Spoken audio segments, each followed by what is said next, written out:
నీ సమస్యలుగా పరిష్కారమే కాదు, సేవకుడా నీ సేవ విషయంలో కూడా సమాధానం దేవుని దగ్గరే ఉంది. నువ్వు ఎన్నన్నా తిప్పలబడు, నువ్వు ఎన్ని ఫీట్లు చేయి, ఎన్ని కుస్తీలు పట్టు, విరిగి నలిగిన మనస్సు కలిగి వెళ్ళి దేవునితో ఏకాంతంలో కూర్చొని మోకాళ్ళు నీ సాష్టాంగపడి సాగిలపడి, దేవా నీవు నన్ను నీ పరిచర్యకు పిలిచావు, ఏదో కొద్ది గొప్ప చేస్తున్నాను కానీ నాకు స్పష్టత లేదు, నాకు ఆత్మలను ఇమ్మో, నేను ఆత్మలను సాధించాలి, ఆత్మలను రక్షించాలి, ఆత్మలను గెలవాలి అని నువ్వు గోజాడితే, దేవునికి ప్రార్థన చేస్తే, దేవుడు కదిలిస్తే ఇక దాన్ని ఎవడు ఆపలేడు.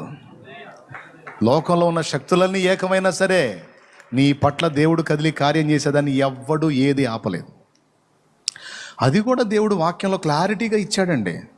కానీ దైవజనులు దాన్ని సీరియస్గా తీసుకోరు.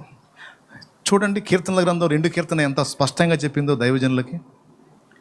యేసు ప్రభుని పోల్చి చెప్తున్నాడు అక్కడ. కీర్తనల గ్రంథం 2 కీర్తన 8వ వచనం, నన్ను అడుగుము, జనములను నీకు స్వాస్థ్యముగాను భూమిని దిగంతముల వరకు సొత్తుగాను ఇచ్చెదను. అది కదా చేయాల్సింది, అది కదా స్పష్టత, అది కదా నీకు ఉండాల్సిన క్లారిటీ.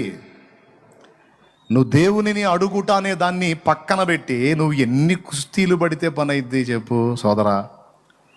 సచ్చినట్టు దేవుని పాదాల దగ్గరికి వెళ్ళాలి, దేవుని పాద సన్నిధిని గోజాడాలి, పొందాలి ఆత్మలను, అంతే. లేకపోతే కాదు. ఎక్కడ వేసిన గొంగడ అక్కడే.